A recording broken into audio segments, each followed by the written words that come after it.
All right, everybody, welcome to Fantasy Football Friday with the Fantasy Sports Boss. Yours truly, Mike Kineski here. Another week. It's amazing. It's week 9. The season is just absolutely flying by, and I hope you guys are in good shape in terms of your league and the playoff race. And really, it's always just about getting in. Once you get into the playoffs, you have a chance. Anybody has a chance once you get into the fantasy football playoffs because it can be a bit of a crapshoot. So, again, you want to start getting those wins together in the next couple of weeks. That way you can make your league's postseason. Certainly, fantasy football owners of Jonathan Taylor are going to have a tough time doing that, or a much tougher time that he's been already rolled out for week 9. Deion Jackson's going to get the start. Taylor, of course, still dealing with that ankle injury that has plagued him for the majority of the season, and his numbers are down sharply across the board by more than a little bit. So, I've been getting a lot of comments on him. Is he the biggest bust of all time? And certainly as the number one overall pick, the consensus number one overall pick in the majority of leagues this season, the loss quotient is extremely high. So, obviously in hindsight, Christian McCaffrey was the correct way to go, or even Cooper Kupp. But we could play that game all day long. The fact of the matter is that Jonathan Taylor, with certainly a boost from the poor play of Matt Ryan and the poor play of the Indianapolis Colts offensive line, leaving his owners in the lurch. I told you guys a few days ago to make a play on Deion Jackson there. And listen, Deion Jackson in the one start that he made almost put up 30 fantasy points. He caught 10 passes. Every target, every pass thrown to him, he caught. He scored a rushing touchdown. The undrafted Duke product, not the most explosive runner. He's certainly not going to break a lot of big runs, but he moves the chains and he can catch the ball out of the backfield. So that's really all you're asking for your flex play, and that's what Jackson is this week. Now, before I go any further, make sure you hit the subscribe, hit that notification button, and also hit the like button. I'd really appreciate that. We're at almost 850 subscribers in 2 months. So again, guys, I appreciate that. And I was actually surprised. So I posted a couple of polls on the channel's message board about fantasy baseball, asking if anybody plays fantasy baseball anymore, and B, whether or not they wanted that included in this channel as well. And I think every single vote was no to who plays fantasy baseball, and every poll option was no on whether to incorporate fantasy baseball into the channel as well. So listen, you guys are the boss. You don't want fantasy baseball on the channel, so I'm not going to include fantasy baseball. It's going to be just strictly fantasy football and the NFL draft. So the NFL draft will be a big off-season talking point. Lots of videos on the NFL draft, analyzing players. And, of course, when the draft is over, analyzing fantasy-wise where they fit in. And then, of course, free agency, which also lends itself to talking points in terms of fantasy football as well. So no fantasy baseball on the channel. And, in terms of fantasy baseball, I got my start in fantasy sports when I was in college, when Yahoo first started with fantasy baseball. And truth be told, I really enjoyed fantasy baseball for a number of years. But over the last couple of years, last 2 or 3 years especially, I really kind of grew bored with it. It was just way too long of a season, having to check it every day. And I gather that's the consensus as well. It's just, it gets to be a little monotonous, a little bit annoying as the season goes on. What I will say, though, about fantasy baseball is the league winner is a legitimate league winner. Not to say in fantasy football they're not, but there is a much higher degree of a randomness, maybe flukiness, if you will, in fantasy football with only 17 potential games, whereas in baseball, it's 162 games, which means the best team is going to rise to the top in terms of, winning their leagues. In football, you can get a team that sneaks into the playoffs and then winds up winning the league because, again, it's just one game a week. There is certainly luck involved. In baseball, over 162 games, that luck quotient is certainly lessened. All right, let's chat's already gotten going. Off waiver wire, Jeff Wilson or Nyheim Hines. Nyheim Hines. Obviously, that offense is much more explosive, much more conducive to catching passes for Nyheim Hines. I think it's a lateral move, him going from Indy to Buffalo, other than the opportunity to score some more touchdowns. Who to start, Swift or Deion Jackson PPR? Listen, the fact that I'm being asked about whether to start Deion Jackson or DeAndre Swift shows you how far DeAndre Swift has fallen. And honestly, I was wrong about him. The majority of people in fantasy football industry were wrong about him. Jamal Williams is quietly having a terrific season. He's got the goal line work. I say it every time. He's getting the goal line work. He's getting the majority of the rushing opportunities as well, and even catches the odd pass once in a while. DeAndre Swift is really just a glorified third down back at this point. Now, he certainly is explosive, but he just can't stay healthy. There is a cap on how many touches DeAndre Swift can get in a game. And the fact that Dan Campbell this week spoke about how he's going to throw Swift out there and see where he's at, that is not a very positive portrait that he's painting in terms of DeAndre Swift. So on workload alone, I actually would strongly consider Jackson because he's going to get almost every touch in this backfield for Indy this week. Now that Nyheim Hines is in Buffalo, now that Jonathan Taylor is not playing. Meanwhile, in Detroit, Jamal Williams is going to get the high percentage, the high value touches around the goal line, and he's going to get the majority of carries. So as outlandish as that question might seem, it really isn't that outlandish when you really think about it. Is Taysom Hill a good start? Other choices are Tanyan Conklin, Juwan Knox, and Isaiah Likely. If you're a Mark Andrews owner, I would go with Isaiah Likely. If you're not an Andrews owner, then I would go Taysom Hill. I've said it over and over again. Taysom Hill is a set it and forget it. You're going to have to live with the down weeks. But last week was a season high. I believe it was a 33% snap share. And with Michael Thomas out for the season, that's another potential roadblock to touches that's out of the way. And listen, Taysom Hill is getting the job done when he gets the opportunities. He's making plays almost every time he touches the football and certainly around the goal line as well. Start Pittman or Gabe Davis in the flex. God, I really just don't like Ellinger. I would have to go Gabe Davis. And you know what? I actually feel better about Davis this week because Sauce Gardner is going to be on Stephon Diggs. And what we've seen already out of Sauce Gardner is that he absolutely is a lockdown, shutdown corner, whatever adjective you want to use, and that's going to open up opportunities for Gabe Davis. Do you like Dontrell Hilliard this week? I mean, if you're very, very desperate in PPR leagues, but I would try to do much better than that.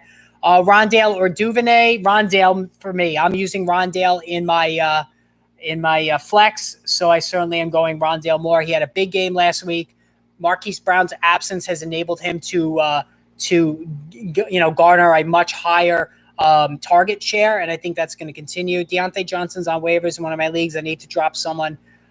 B-Rob, D. Henderson, Isaiah Likely. I would say Henderson. I mean, Kyron Williams is going to be coming back soon. They're really not even featuring Henderson that much. I know it's the Rams, and that leads us to maybe overvalue players that are in that offense. But truth be told, that offense really hasn't been good this week. But neither is really Deontay Johnson, although that's not totally his fault due to the quarterback issues in Pittsburgh. Start one, James Robinson, Pacheco, Gus, if he plays. God, Pacheco. I definitely wouldn't start Pacheco. I would say James Robinson by default because I don't think Gus Edwards is playing this week. We're going to see tomorrow with the practice, his availability in terms of practice tomorrow.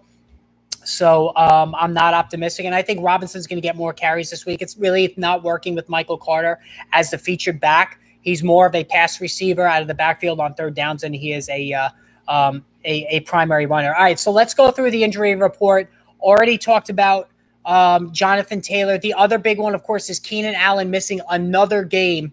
It's beyond a disaster. At this point, you can't even guarantee that he's going to be out there next week. That's how long this hamstring injury has lingered, and he's had at least 2 setbacks that we know of. So Josh Palmer is going this week. There was a little bit of confusion yesterday about his availability.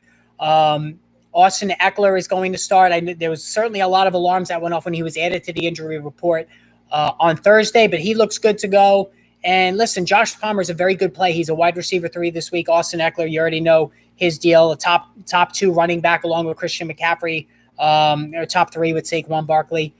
And I would go Gerald Everett as well. I think Gerald Everett is going to be very good this week at tight end. Is Mecole Hardman a solid flex this upcoming week? Mecole Hardman, I know they used him in the running game, and he scored a lot. I think it was 3 touchdowns in Kansas City's last game. So I think, based on that, they're incorporating him more, but it's hard to say because they are spreading the ball around a lot in this offense. So I wouldn't go crazy with Hardman. I wouldn't say he's solid. I think he's more of a lottery dart throw at this point. When you look back on your drafts from last summer, what was the one thing you believe you overlooked? Christian McCaffrey for sure, but I can't really beat myself up on that too much just because he missed so much time with injury. Certainly Nick Chubb and Derrick Henry. in PPR leagues, which I play, and I tend to overlook both of those guys. And every year you look at the numbers and they're spectacular, and they collect a lot of touchdowns that, compensates for the lack of productivity in the passing game. So certainly those are two guys that stand out to me as well. And Dallas Goedert, for all the attention that Mark Andrews and Travis Kelce received, Dallas Goedert has been right there as a number 3 tight end in fantasy, and he's really knocking on that door to be in that top 2. Going out on a limb and putting Rashid Shaheed in the flex this week. Listen, he's got a lot of speed. He's got speed to burn. So that's certainly going out on a limb for sure. Is Jameson Williams worth the stash? I mean, if you have the room for him, I would. Amon-Ra St. Brown is obviously the guy, but they traded TJ Hawkinson, so there are targets available. Josh Reynolds is doubtful this week. So not sure what his injury status will be going forward, but I think Jameson Williams certainly. I've said this numerous times. He was the number 1 receiver on pure talent in the 2022 NFL draft. It was really just the injury that didn't enable him to be the first receiver off the board. Yeah, I mean, both of those guys we definitely put too low. Absolutely. All right, so DK Metcalf removed from the injury report. This guy's an absolute freak. The fact that he played last week was just amazing after he was carted off. He defies the laws of medicine, DK Metcalf. So certainly him and Tyler Lockett, more times than not, they just got through and they play. And I think both of those guys, top wide receiver 2 is Metcalf. A top wide receiver 3 is Lockett. I play them both this week.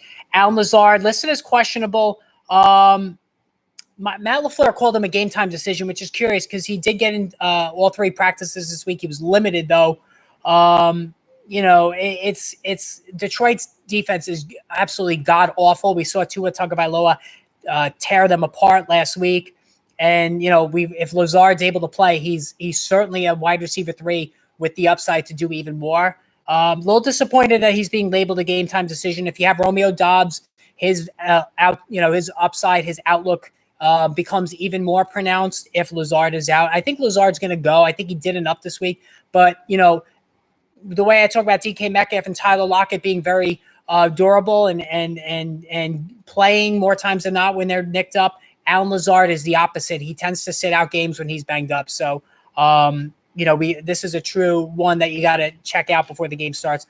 We talked about Austin Eckler. He had the abdominal injury. He's going to play. Damian Harris is sick. He is questionable for week 9. So I don't think that Damian Harris, he's probably going to be a game time decision. This is flu season. A lot of players are getting sick. Devontae Adams, we saw, he struggled last week with the flu and had his worst game of the season by a mile. Certainly Ramondre Stevenson owners are hoping that Harris sits out. And even if Harris plays, this is Ramondre Stevenson's team. And he's putting up massive points on a weekly basis. And I think that's just going to continue on. A true league winner, a true difference maker is Ramondre Stevenson for sure. Donta Foreman or Deion Jackson, full PPR. Full PPR. I'm still going Donta Foreman just because he was so good last week. I know Deion Jackson catches the football, but at least I have faith in Foreman running the ball. I don't have as much faith as Jackson. Or Montgomery. I do not like David Montgomery. You all know how I feel about David Montgomery. I think the guy is just an absolute waste. I don't think that I think Khalil Herbert should be starting. I don't understand why he's not starting. Everybody that takes part in fantasy football can see that Khalil Herbert is the much better player. We're all sitting here on a couch and we see the obvious, but a guy who's been hired for one of 32 NFL teams can't figure that out is just strange to me. I just don't understand that.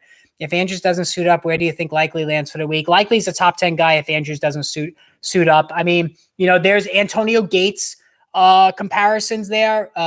Certainly that's a big comparison for sure. I don't throw that around lightly, but Likely coming from a small school in Coastal Carolina, tremendous athlete, can stretch the field, open up. He's also got a little Jimmy Graham in him as well. So, he was terrific when Andrews went out against the Tampa Bay Buccaneers. And I think he can pick up right where he left off there if Andrews were to sit out. DeAndre Swift, ankle and shoulder is questionable. So Dan Campbell said, I quote, the plan is to get him in the game and see where he's at. So they're still unsure how much he can handle. Jamal Williams, 13-10 advantage in touches last week. So listen, he's, as I said numerous times, he's a glorified third down back, in my opinion. Jamal Williams is getting all the high value touches around the goal line. He's getting a majority of snaps. He's getting the majority of rushing plays.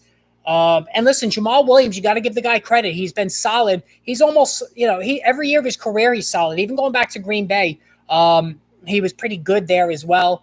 And this coaching staff loves him. He's a team leader. We all know about that clip that went viral during the summer in training camp. He's a very emotional guy. He's tremendous in pass protection. So these are not small things. They help players stay on the field, and they trust Jamal Williams exponentially. Derrick Henry, not on the injury report with a foot injury, so he's good to go. Listen, 28 years old, he's still doing it, and he's still doing it at a very high level. Most of us shied away from him in drafts this year, myself included. I typically don't invest in any running back that touches the age of 28 and higher. Curtis Martin was one that was able to defy it. Not many else off the top of my head can I think of, but Derrick Henry is one of them. Even the age of 27, things start to get a little dicey. We're seeing that now with Joe Mixon, and I think next season even Alvin Kamara I'd be very leery on, even though he's been tremendous this season. Kadarius Toney is going to play in Week 9. What a surprise! I told you this was going to happen as soon as he got traded. He magically was going to be better. He's going to be back on the field. The memories of the 10-catch, 189-yard game against Dallas. Certainly fresh in a lot of people's minds now that he's in Kansas City, but I think it's going to be a steep learning curve there, and I don't think he's going to be as impactful in fantasy football as he will be next season when Juju Smith-Schuster and McCauley Hardman, who are both free agents, may not be with the team any longer. He will be on a snap count for sure, and it's an Andy Reid offense. It's very difficult to learn. There's a lot of intricacies and movements and pre-snap reads and all that other stuff, so Toney, I think, is really, can he be a factor in December? Maybe. Certainly injuries can open up time for him as well, but I'm not holding my breath on that right now. James Conner with the ribs injury, he's going to be a game-time decision. Just like in Chicago with Khalil Herbert, Eno Benjamin is obviously the much better player in this Arizona backfield over James Conner, who looks completely washed, completely shot, whatever negative adjective you want to use about James Conner. He has no speed anymore. It's pretty pathetic the way he's playing. It's just not happening anymore. So, Eno Benjamin, we've seen flashes of really high-end ability when it comes to his game overall. He can catch the football. He has good speed. He should be the guy. And, James Conner, he's a game-time decision. Even if he plays, might be on the snap count. You could do so much better than him if you're waiting on James Conner. Don't hold your breath on this one. Rank 1 and 2 and 3 in order out of Olave, Palmer, and Myers. Olave is definitely number 1 by a mile. Listen, Myers is 2 and Palmer is 3. Jacoby Myers gets vastly disrespected in fantasy football. And listen, I have to admit, I was surprised by this too. I looked at his numbers, and he is double digits in fantasy points, I think, in every single game he's played this season. He might not have reached that in one game. I think it's almost every game he's gone double digits in PPR leagues. He was terrific last week against the Jets. I think it was 23 points. He scored. He's got 3 touchdowns, I believe, this season. That was the knock on him previously, that he didn't score touchdowns. But Mac Jones loves throwing to him. He's been very, very good. There's no, New England offense is not something that you really want to have a lot of pieces in, ever since Brady obviously skipped town. But I think that he's been too good to ignore and just automatically say, it's New England offense, let's just forget it. He's been very good. And as far as Chris Olave, he's a stud already. He's going to be the clear wide receiver 1 the rest of the year now that Michael Thomas is on IR and he's having surgery. I mean, listen, I haven't seen a fall from grace as steep as I've seen with Michael Thomas in a very long time. No doubt about it. The first 3 years in the league were beyond spectacular. I mean, he was in the conversation to be the number 1 pick in all PPR leagues when he first, first couple of years he was in the league, putting up insane reception totals. I'm talking about Antonio Brown, heyday Pittsburgh Steeler, receiving numbers. But then the injuries started to pile on the last couple of seasons. And really the last 3 years have been completely ruined. He's going to get cut by the Saints at the end of the season. And, I know wherever he signs over the winter, there's going to be renewed interest because of the name brand. We're going to say, he's with the Ravens. He's with the Chiefs. Now I'm interested in him again. And then he's going to get hurt. And then it's going to be more of the same old bullshit. So, I can see it now. There's going to be Michael Thomas sleeper, comeback player posts and videos and all that other stuff. And I'm going to try my best not to do that because I'm just tired of waiting on this guy in terms of the injuries. Josh Palmer or Patterson if he plays. I'm still going Patterson. excuse me, did I say Patterson? I meant Palmer. I think Palmer is going to be the number one wideout this week. It's still a passing offense with the Chargers. So, listen, Herbert's got to throw to somebody. So Palmer's going to be the guy. Gerald Everett's going to be the guy. It's going to be a lot of Austin Eckler out of the backfield for sure. Michael Thomas certainly is cooked. Yes, I totally agree.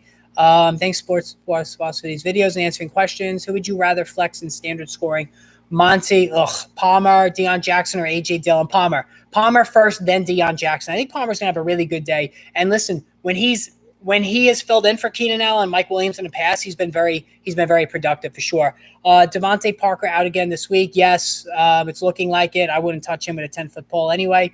Does Jarvis Landry's return to practice make him more stashing, potentially fantasy relevant? Yeah, you know what? Jarvis Landry is fantasy relevant. We all know Andy Dalton likes to throw short passes. We've seen that with Alvin Kamara the last couple of weeks.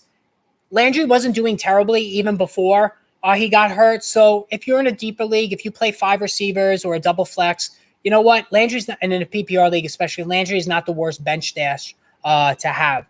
Olave or Godwin rest of season? Oh, Olave for sure. And this is coming from a huge Godwin fan, the double owner of Godwin. And Godwin really hasn't been bad. He's just not getting into the end zone. He's been right in that 10 to 14 or 10 to 13 fantasy points every single week. He's getting double-digit targets. The Bucs are still throwing it heavily. They're throwing it around the red zone. It's all the same setup of last season. The offensive line is not giving Brady time to throw down the field as much. And they're just not getting into position to throw a lot of passes into the red zone as well. Like your videos, your advice. Hopefully your channel grows better and better. Greetings from Germany. Wow, we got somebody from Germany. Thank you, Tomas. I really appreciate that. It's been 2 months now and we're at 840-something subscribers. So I definitely appreciate that. Devontae Adams removed from the injury report. He was sick. He looked like absolute dog crap in that game. Everybody on the Raiders did, including Josh Jacobs. When Josh Jacobs, who's been as hot as anybody, gets swallowed up into the Raiders offensive abyss like he was last week, you know things are really bad. So, I buying low on Devontae Adams. I don't know if there even is a buy low window on him just because the name brand is so high, but I think he'll be okay the rest of the season. Derek Carr, for all his faults, does play through injuries. He's got the back issue right now. Hunter Renfro's been brutal. Darren Waller's been brutal because he just can't stay on the field with the chronic hamstring injury. So I think it's going to be, I think Adams is going to be just fine. Quarterback issue be damned. Pittman or Davis this week? If Pittman, Davis, or Swift in the flex, thanks for the stream as always. I like Davis. Sauce Gardner is going to be on Stephon Diggs, so I think Gabe Davis is going to have a lot of targets this week. Sauce Gardner's been great. He looks like Darrelle Revis the way he plays. I think Davis by default is going to get more attention from Josh Allen just because Diggs is going to have to deal with Sauce Gardner. In the flex, Swift or Pittman, I just don't like Pittman. I got out from Pittman when I heard that they made the quarterback change. Maybe I would roll the dice with Swift, but there is risk there if it doesn't look right and he's pulled from the game. I guess I would go Pittman. I mean, they were throwing a lot of short passes to Pittman, and honestly, he had that one really bad drop late in the game that probably would have been able to net him about 16 fantasy points. So I guess I would go Pittman there. It's amazing that we're even debating DeAndre Swift at this point in the season. That's how bad things have been for the guy.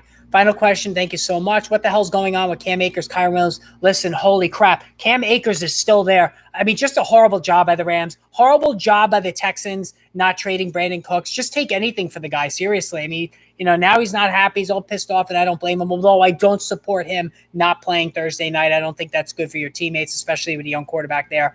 Kyren Williams is washed. Cam Akers is washed. He had the Achilles injury, has not looked the same since. He's disgruntled. Any Rams running back this season has been a complete bust. That's why Kyren Williams remains a person of interest, because anybody who watched his tape or watched him play at Notre Dame, he caught a lot of passes and he consistently moved the chains. He's not a burner. That's why he wasn't a high draft pick. He doesn't have the pure speed that some of these other guys, like an Aaron Jones has, like a Dalvin Cook has, or even a Darrell Henderson has. but he consistently moved the chains. He can break tackles, and he can catch passes out of the backfield. I know the Rams don't target running backs heavily, but Kyren Williams remains a major person of interest to me. All right, Darren Waller is questionable with a hamstring injury. So he was limited in practice all week, all 3 sessions. It looks like it's going to be a game time decision. With Darren Waller, you always have to check in. He does not deserve the benefit of the doubt.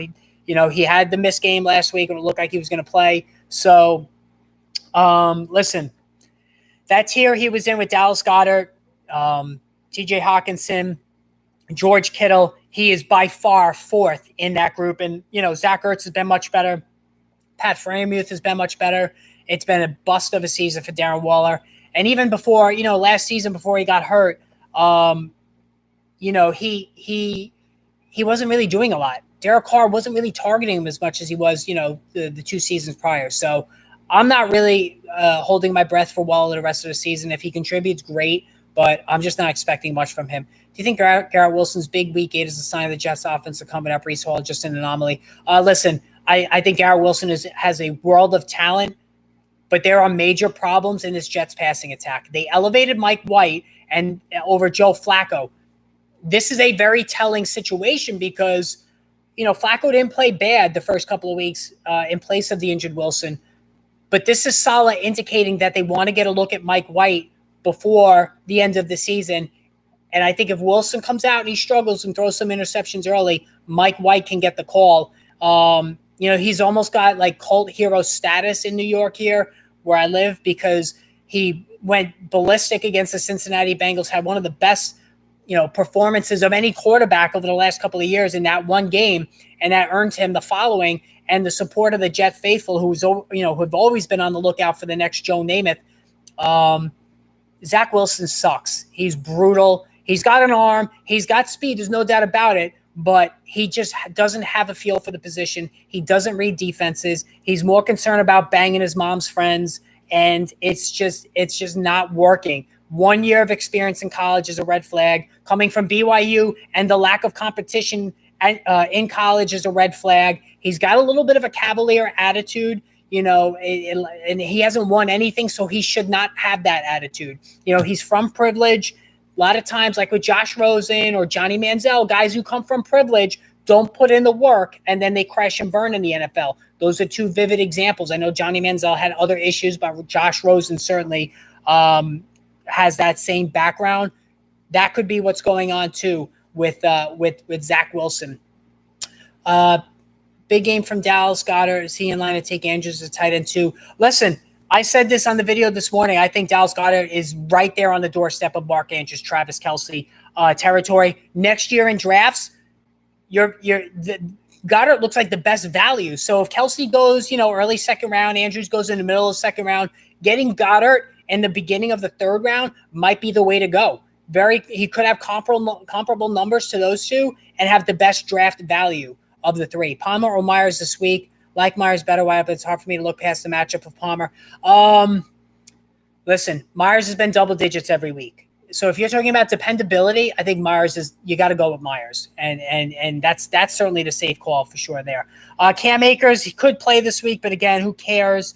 Van Jefferson will play with a knee injury for the Rams. Cooper Kupp is going to play. He avoided disaster after his coach stupidly had him out during garbage time last week. So Kupp looks like he's ready to go. Gus Edwards has a hamstring injury, did not practice Friday. I don't think he's going to play. So, they have Saturday's practice to go because they're playing Monday night against the Saints. And how about that game Monday night? A lot of fantasy leagues are going to be up for grabs. A lot of fantasy matchups are going to be up for grabs in this matchup. You have Lamar Jackson, you have Alvin Kamara, you have Chris Olave, Mark Andrews potentially. You have alpha fantasy football players that can really swing it one way or the other. I know in one of my leagues, I have Lamar Jackson Monday night, and my opponent has Chris Olave. So depending on where the score is, it could go either way. So actually, I think he has Alvin Kamara too. Shit. Wow, I better be ahead because he does. He has Alvin Kamara and Olave, so I'm going to have to definitely be ahead Monday night with Lamar Jackson. And really, it's been a little frustrating as a Lamar Jackson owner because, we had those 2 40-point games early in the season, and it's been kind of downhill since. All right, so Mark Andrews did not practice Friday. He's got the shoulder. He's tough as nails. it's a little scary to depend on him, but I think he ultimately will play. But if you have Isaiah Likely and you're an Andrews owner, certainly I would throw him in there, no problem. Game time decision for Ryan Tannehill. Malik Willis didn't exactly light things up in his place. Willis has that interesting that athleticism, that speed, that ability to pick up yards on the ground like a Jalen Hurts, like a Lamar Jackson. But boy, his passing needs a lot of work. It was ugly last week. He's from Liberty. He's from a small school. There is a learning curve, and that's going to have to continue there. Let's go through the rest of the injury report. Just want to finish this up. J.D. McKissic is not going to play. So Antonio Gibson, you can elevate him. I have Gibson as like a top 15, top 17 running back this season. He's making the most of his opportunities, Gibson. He's getting into the end zone each of the last 2 weeks. Listen, Gibson has a lot of talent. He's got great speed. He can catch the football. He's a converted wide receiver. His instincts as a runner are not great. He dances a lot. He doesn't see the hole all the time. He's a little rough around the edges as a runner, and I think that's what frustrates the coaching staff in Washington. But you can bump him up this week. And Brian Robinson, truth be told, hasn't been great. So I do like Gibson this week as a low-end running back, too, in PPR leagues. I'm not sure, should I start Palmer or Deion Jackson on my flex spot 14-team PPR? I would go Palmer in a PPR league. Jackson doesn't exactly light things up as a runner, and I don't know how much Ellinger is going to throw to his backs like Matt Ryan did. So I would go Palmer because, again, this is a passing offense in Los Angeles, while in Indy it's anything but. Would you trade Brady, Chubb, and Pittman for Fields, Fournette, and Kupp? Oh, absolutely, 100%. I really like Justin Fields the rest of the season. I've done videos on it. I think he's and you know what's funny? At this point, you could say that Fields is looking like the best quarterback in that Trevor Lawrence, Zach Wilson draft. I mean, he's been, especially this season, he's been much better than both of those guys. Lawrence has regressed again after a good start. We all can't be wrong about Trevor Lawrence, right? I mean, I've been so disappointed in this guy. I can't even believe how shaky he's been. He's got all the tools, the arm, the athleticism, the speed. I'm just shocked at how poor he's been playing at times this season. And, you got to hand it to Justin Fields. He's been pretty good. They're designing this offense around his speed and his ability to run. So, listen, it's been all good there for sure. All right, guys. So that's the Football Friday stream. I really appreciate you guys tuning in. I'm thinking about doing another stream tomorrow. I'm not sure. Again, hit the subscribe, hit the notification and like buttons. Post all your questions. Again, those who are new, I always answer questions right away or as soon as possible. So make sure you post in the comments section, and more videos to come soon. So have a good night Friday, guys. We will talk soon. Have a good evening and stay well.